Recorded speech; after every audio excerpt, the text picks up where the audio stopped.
Now, Pakistan claims that 2 of its soldiers have been killed in fighting with Indian troops over the disputed territory of Kashmir.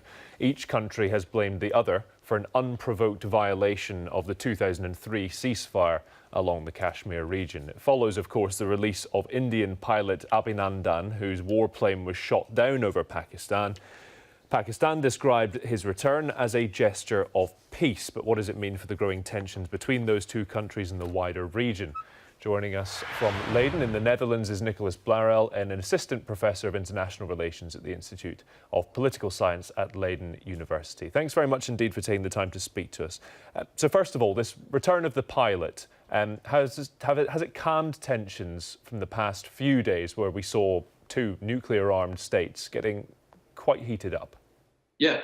Well, thank you first for inviting me. Yes, you could argue that the release yesterday, it was presented by Pakistan as a peace gesture, is a possibly kind of face-saving off-ramp for both Prime Minister Imran Khan and Prime Minister Narendra Modi after de-escalation this week. The problem is, when you're looking at an escalation ladder between 2 countries, you have to be 2 players to accept when the escalation stops, right?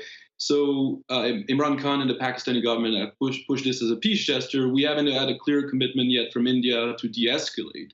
Now, some of the rhetoric we've been seeing over the last 24 hours seems to be heading maybe towards a de-escalation, presenting this as a victory, international pressure on Pakistan to release the prisoner. Now, the Pakistani government has a different interpretation. It was a good unilateral goodwill in unilateral gestures, but we're starting to see maybe a little bit in the rhetoric the tensions maybe appeasing and possible maybe talks in the future, although we're very early.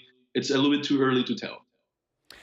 Yes, but obviously in the introduction to our interview here, Pakistan claiming that 2 of its soldiers have been killed in more fighting with troops.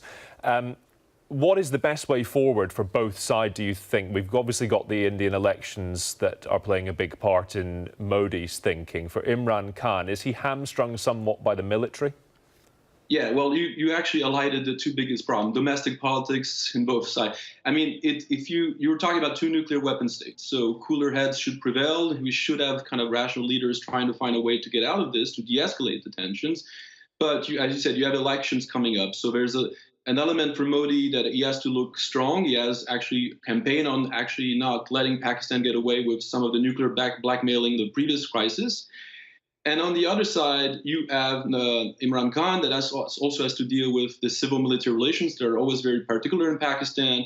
And the issue also that India supposedly targeted and hit a camp deep inside Pakistani territory. And the Pakistani military could have looked weak because they couldn't respond to that particular attack. So you see pressure from both sides to not immediately escalate.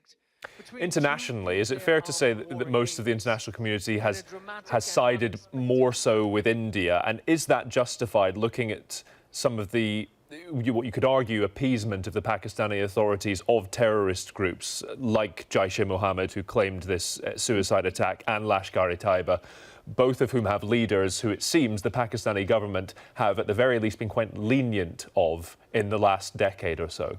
Yeah, left quite a free rein. Well, this is the big issue. I think compared to previous crises, because the 2 nuclear weapon states have actually had disputes after their nuclearization, you see really a change in the rhetoric and in the support from the international community. All the international community urges restraint, this de-escalation, but also pushes Pakistan to start acting on these Jaish-e-Mohammed, Lashkar-e-Taiba, these terrorist groups that are supposedly have a free reign within Pakistan. You're seeing this pressure coming from the traditional kind of supports, whether it is France, UK, the US, a little bit of Russia. But you also see an interesting change maybe in some of the Gulf states, like Saudi Arabia and the United Arab Emirates, that have also changed their rhetoric, usually siding more decisively with Pakistan, but have pushed both countries to find solutions to deal with the problem of counterterrorism and cross-border terrorist issues. So you see these changes going on. Now, China has tried to push for not to politicize the issue and not to name particular organizations or leaders. And that's why maybe the UN Security Council resolutions of this week was a little bit diluted when it's the denunciation of Pakistan and Masood Azhar, which is the head of Jaish-e-Mohammed. But you clearly see a change in the international community perception of this. Yeah. Nicolas Blarel, we'll leave it there, but thank you very much for your time today. Thank you very much. Watching